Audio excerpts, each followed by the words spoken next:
चक्षुरुन्मिलितं येन तस्मै श्रीगुरवे नमः। नमो विष्णुपादाय कृष्णप्रेष्ठाय भूतले श्रीमते भक्तिस्वरूपदामोदर स्वामिनिति नामिने। नमो विष्णुपादाय कृष्णप्रेष्ठाय भूतले श्रीमते भक्तिवेदान्त स्वामिनिति नामिने।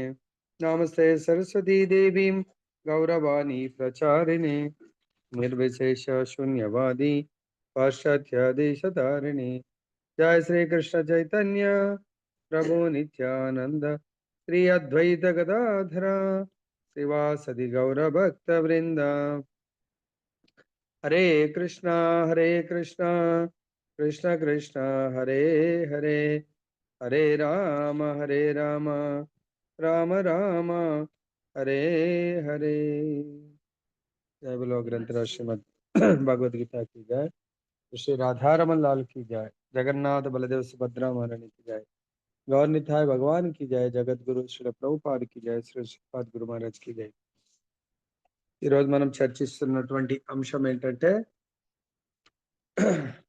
ఆధ్యాత్మికవాదుల రకాలు మరియు వారి లక్ష్యం.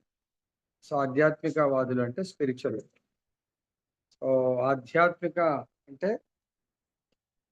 భగవంతుని అనుసరించే వాళ్ళు అనుకోవచ్చు మనం. ఆధ్యాత్మికవాదులు అంటే భగవంతుని కోరుకునే వాళ్ళు. ముఖ్యంగా ఎన్ని రకాలు, తర్వాత వారి లక్ష్యము. దీంట్లో ఈ శ్లోకం ద్వారా ఆధ్యాత్మికవాదులు ముఖ్యంగా రెండు రకాలు. ఒకటి నిరాకారవాదులు, రెండు సాకారవాదులు.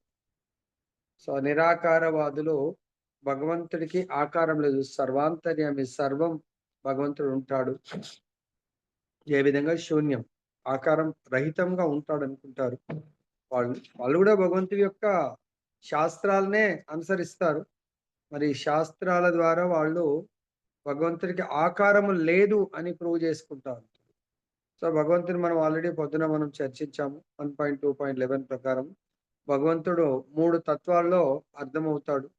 ఒకటి నిరాకార బ్రహ్మజ్యోతి, 2 భగవంతుడి యొక్క పరమాత్మ తత్వము, 3 సచ్చిదానంద స్వరూపం భగవంతుడు.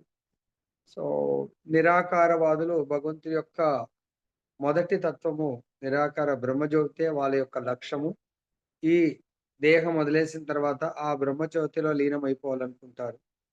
అది నిరాకారవాదులు. సాకారవాదులు భగవద్ధామం వెళ్ళి భగవంతుడిని సేవించాలనుకుంటారు, లేదా భగవంతుడు ఎక్కడ అవకాశం ఇస్తే అక్కడ సేవలు చేయడానికి రెడీగా ఉంటారు. ఇక్కడ ఈ శ్లోకంలో అర్జునుడు భగవంతుడిని ప్రశ్నిస్తున్నారు.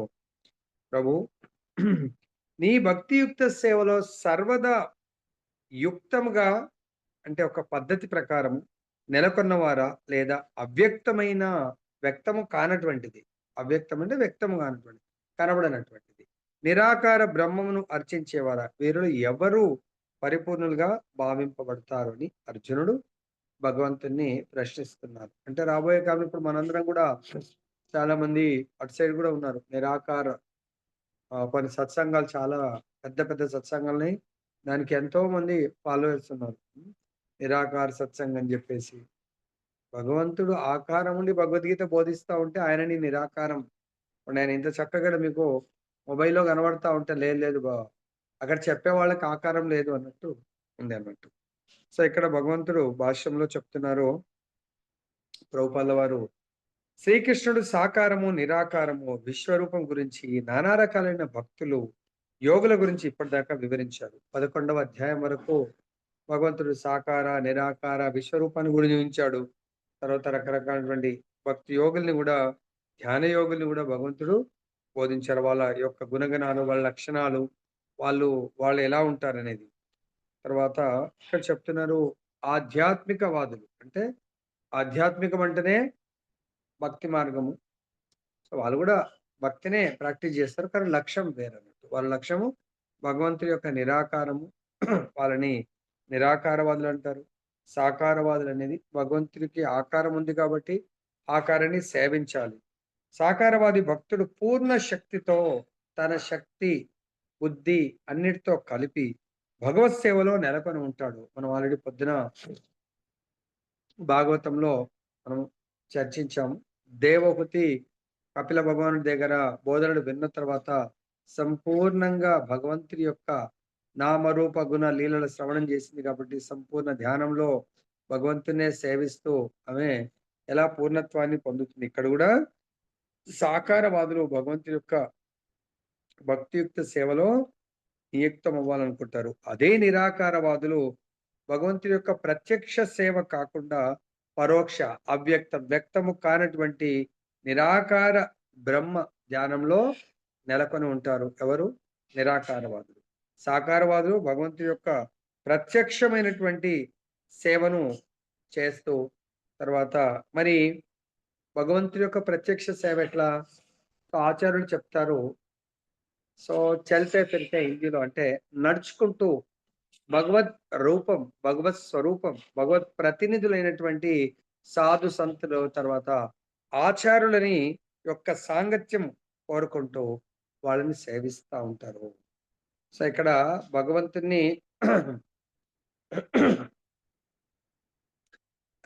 రెండు రకాలుగా శాస్త్రాన్ని కూడా రెండు రకాలుగా అర్థం చేసుకోవచ్చు.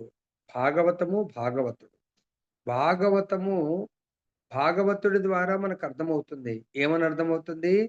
ఈ బుక్ భాగవతం మనకు పర్సన్ భాగవతాన్ని ద్వారా బుక్ భాగవతము పర్సన్ భాగవతం ద్వారా సుప్రీం పర్సనాలిటీని అంటే దేవాది దేవుణ్ణి మనం అర్థం చేసుకోగలుగుతాము, సేవించగలుగుతాము. కాబట్టి ఇక్కడ భక్తుడు భగవత్ సాంగత్యాన్ని పొందడానికి భక్తుల సాంగత్యం ద్వారా భగవంతుని సేవిస్తూ పొందగలడు. సో కాబట్టి భగవత్ సాంగత్యాన్ని పొందడానికి భక్తుల సాంగత్యము, భక్తుల సేవ, దెన్ భగవత్ సేవ మస్ట్ అని మనకు చెప్తున్నాడు. తర్వాత భగవంతుని భక్తియుక్త సేవ ద్వారా ప్రత్యక్షంగా పూజించే వారిని సాకారవాదులు అంటారు. ప్రత్యక్షంగా అర్జునుడు భగవంతుని ప్రత్యక్షంగా సేవ చేశాడు. తర్వాత అదే కృష్ణుడు ఏం చేశాడు? ఆయన క్షత్రియ వంశంలో జన్మించాడు కాబట్టి భగవంతుడు క్షత్రియుడి యొక్క ధర్మము ప్రత్యక్షంగా భక్తుల్ని అంటే స్పెషల్గా బ్రాహ్మణులు ఎలా సేవ చేయాలి అనేది మనకు చూపిస్తాడు అన్నాడు. భగవంతుడు మానవ రూపం ధరించినప్పుడు ప్రత్యక్షంగా బ్రాహ్మణులను ఎవరిని సేవించాడు? కృష్ణుడు తన మిత్రుడే, ఫ్రెండే, కానీ ఆయన బ్రాహ్మణ వృత్తిని చేపట్టాడు కాబట్టి ఆ బ్రాహ్మణుడు తన ఇంటికి వచ్చినప్పుడు తన సింహాసనం మీద కూర్చునబెట్టి గోల్డెన్ ప్లేట్ లో ఆయన యొక్క పాదాలను పంచామృతంతో అభిషేకం చేసి దాన్ని పంచామృతంగా స్వీకరిస్తాడు భగవంతుడు. కాబట్టి చూడండి, భక్తులు శుద్ధ భక్తుల సాంగత్యంలో శుద్ధ భక్తులను సేవిస్తూ భగవంతుని సేవిస్తూ ఉంటారు. సో అదేవిధంగా మనకు ధర్మరాజు రాజస్వ యజ్ఞం చేస్తున్నప్పుడు భగవంతుడు అడుగుతారు, హే ధర్మరాజా, మీరు అందరికీ సేవలు చెప్తున్నారు, అందరికీ సేవ అలాట్ చేస్తున్నారు, మరి నా సేవ ఏంటి అని అడుగుతారు. అప్పుడు ధర్మరాజు అంటాడు, ప్రభు మీ సేవ ఇక్కడ మీరు అందరి సేవలను స్వీకరించడము, మీరే ఇక్కడ భోక్త, యజమాని, ఈ యొక్క యజ్ఞం యొక్క యజమాని మీరే, యజ్ఞ పురుషులు మీరే, మీ ప్రీత్యర్థం యజ్ఞం చేస్తున్నాం. భగవంతుడు అట్లా కుదరదు. సో ఎవరైనా వచ్చి మేవా అంటే వచ్చి ఏదైనా పొందాలంటే ఏదైనా చెయ్యాలి. సో కాబట్టి నాకు కూడా ఏదైనా సేవనివ్వండి, దాని తర్వాతనే అక్కడ వీళ్ళ సేవను పొందుతాను అంటాడు. అటు భగవంతుడు ఎటువంటి సేవ తీసుకుంటాడు? భక్తుల యొక్క పాదరక్షకుల పాదాలు కడగటము, అలా అంటే లోయెస్ట్, అందరు ఏదైతే లోయెస్ట్ సర్వీస్ ఇది నాకు వద్దనుకుంటారో అది భగవంతుడు తీసుకోవడం జరుగుతుంది. దాని ద్వారా లోకానికి భక్తుల యొక్క పాద స్పర్శ అనేది చాలా ఉత్తమమైనటువంటి సేవగా మనకు చాటు చెప్పడానికి భగవంతుడు అటువంటి లీల చేస్తూ ఉంటాడు. కాబట్టి మనం కూడా ఎప్పుడైనా భగవంతుడి యొక్క ప్రత్యక్ష సేవలో నియుక్తం అవ్వాలి అంటే, ఆ స్థితి ప్రేమైక సేవ చేయాలంటే మనకు భక్తుల యొక్క సేవ చేస్తున్నప్పుడు మన లోపల తెలియకుండా మార్పు వస్తుంది. నిరాకార బ్రహ్మ ధ్యానంలో నెలకొనేవారు నిరాకారవాదులను పిలువబడతారు. వీటిలో ఏ స్థితి ఉత్తమమైందని అర్జునుడు ఇక్కడ అడుగుతున్నాడు. పరతత్వ అనుభూతికి నానా రకాల మార్గాలు ఉన్నా భక్తి యోగమే అంటే తన భక్తియుక్త సేవయే అన్నిటికంటే ఉన్నతమైనదని శ్రీకృష్ణుడు ఈ అధ్యాయంలో సూచిస్తా ఉన్నాడు. అది అత్యంత ప్రత్యక్షమైంది. అంతేకాదు భగవత్ సాంగత్యానికి అత్యంత సులభమైన పద్ధతి. భగవంతుడి యొక్క సాంగత్యం తీసుకోవాలి అనుకుంటే చాలా ఉన్నతమైంది, సులభమైంది భగవంతుడి యొక్క సాకార రూపాన్ని సేవించడం. నిరాకార రూపాన్ని సేవించడం చాలా కఠినమని మనకు ఈ శ్లోకం ద్వారా భగవంతుడు నెక్స్ట్ శ్లోకాల ద్వారా మనకు బోధిస్తున్నారు. నెక్స్ట్ ఏం చెప్తున్నాడంటే, జీవుడు భౌతిక దేహం కాదని, ఆధ్యాత్మిక కణమని భగవంతుడు భగవద్గీతలో 2వ అధ్యాయంలో వివరించారు. పరతత్వమే ఆధ్యాత్మిక పూర్ణత్వము.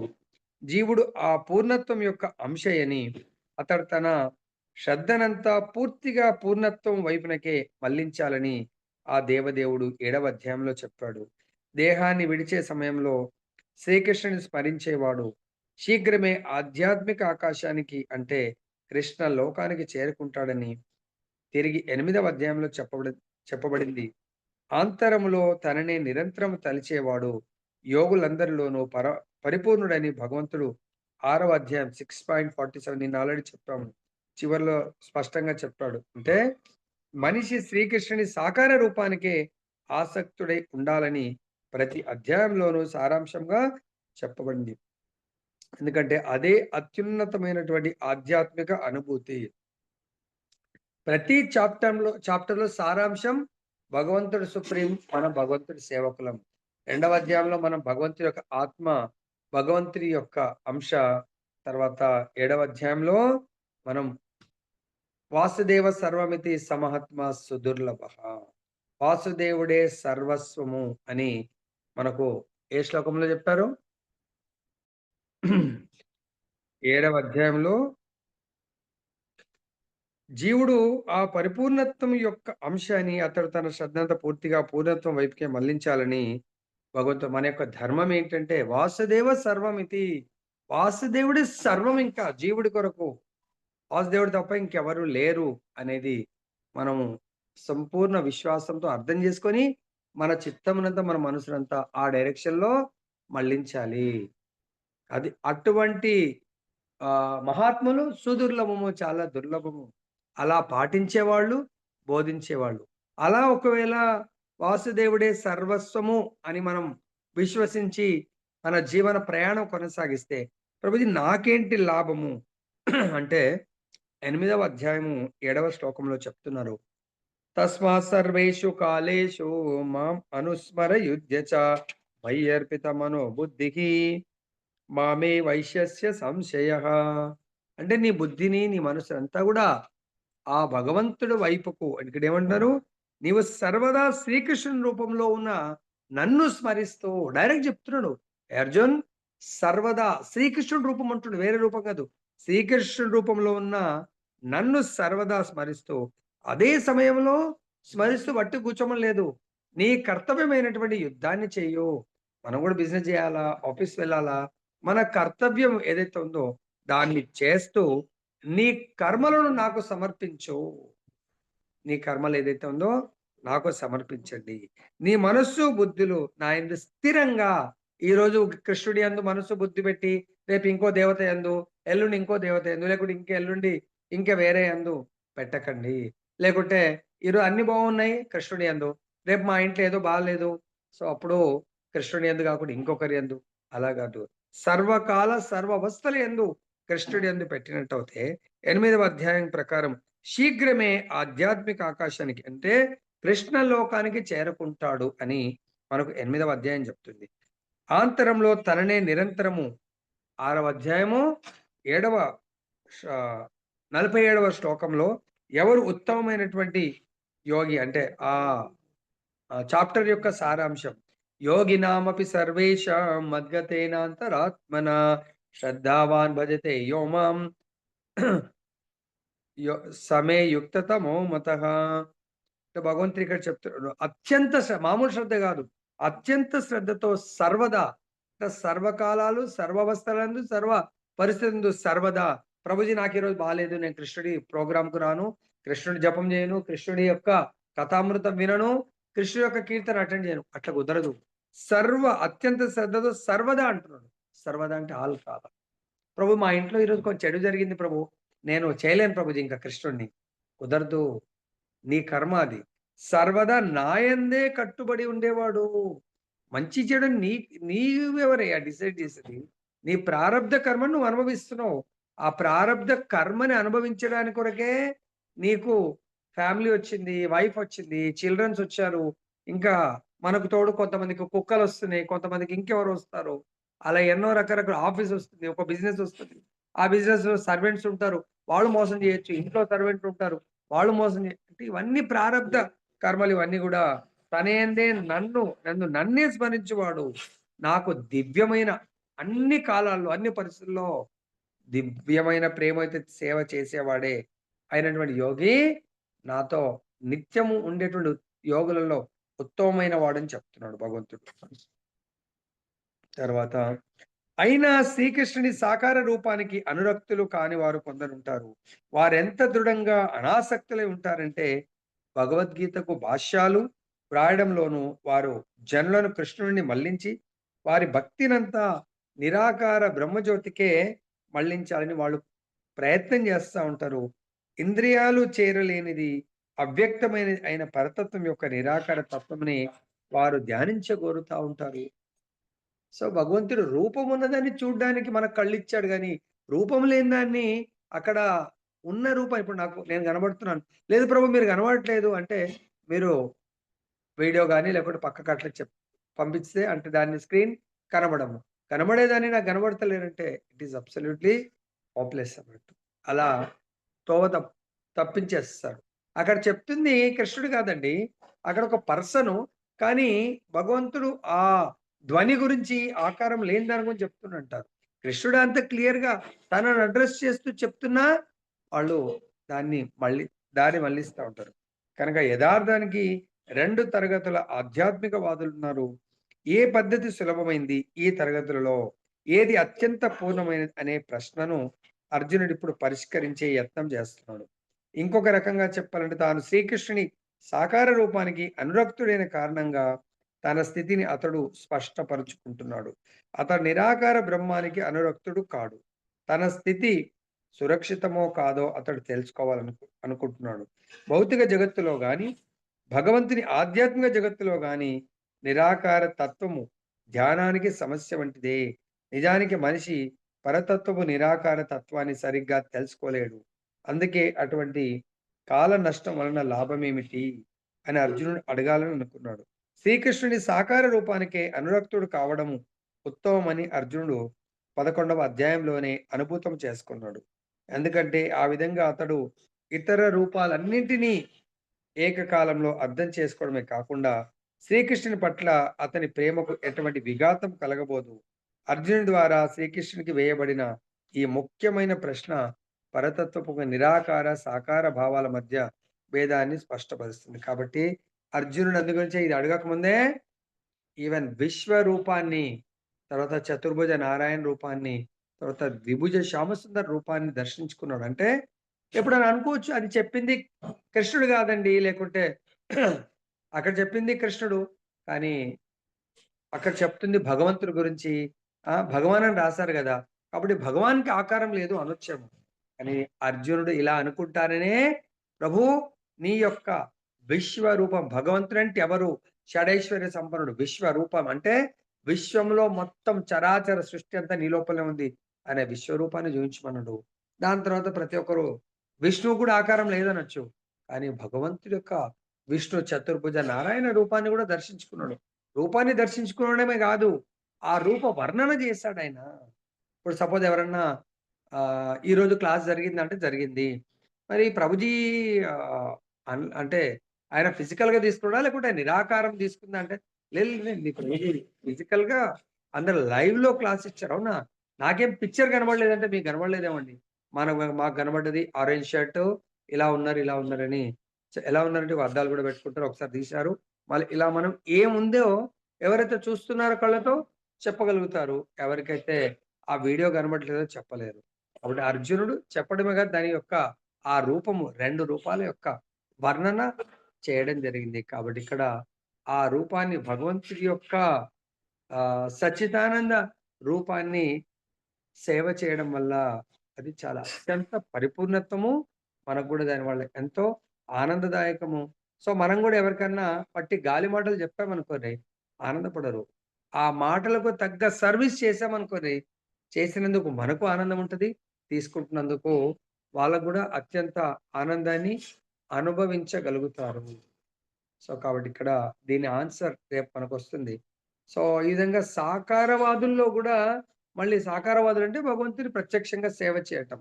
ఆ సాకారవాదుల్లో భగవంతుడిని 4 రకాలైనటువంటి కోరికలతో భగవంతుని సేవించడానికి రావడం జరుగుతుంది. సో, అది 4 రకాలటువంటి కోరికలతో భగవంతుడిని సో, కాబట్టి ఇక్కడ సాకారవాదుల్లో మళ్ళీ 4 రకాలు. అంటే భగవంతుడిని చేరేవాళ్ళు, భగవంతుని ఆశ్రయించేవాళ్ళు. ఎవరు వాళ్ళు? ఆర్తుడు అంటే దుఃఖంలో ఉన్నవాడు, అర్ధార్థి అంటే ధనాన్ని కోరుకునేవాడు, జిజ్ఞాసుడు అంటే భగవంతుడి గురించి తెలుసుకోవాలనుకునేవాడు, జ్ఞాని అంటే భగవంతుడి యొక్క జ్ఞానాన్ని పొందాలనుకునేవాడు. ఈ విధంగా 4 రకాలటువంటి వ్యక్తులు భగవంతుడి దగ్గరికొస్తారు. వాళ్ళు వేరే వాళ్ళ దగ్గరికెళ్లరు. సో, కాబట్టి అట్‌లీస్ట్ ఆ విధంగైనా భగవంతుడి యొక్క ప్రత్యక్ష సేవని చేయడానికి ఈ విధమైనటువంటి వ్యక్తులు రావడం జరుగుతుంది. ఆ నిరాకార బ్రహ్మజ్యోతి లక్ష్యంగా పెట్టుకునేదానికంటే ఈ విధంగా వచ్చినా ఒకానొక రోజు ఎటువంటి కోరికలు లేకుండా భగవంతుడిని నిస్వార్థంగా సేవ చేయాలనే స్థితికి ఎదిగే అవకాశం ఉంటుంది. जय बोलो ग्रंथराज श्रीमद् भगवद गीता की जय। श्री श्री राधारमण लाल की जय। जगन्नाथ बलदेव सुभद्रा महारानी की जय। गौर निताय भगवान की जय। जगत गुरु श्रील प्रभुपाद की जय। श्री श्रीपाद गुरु महाराज की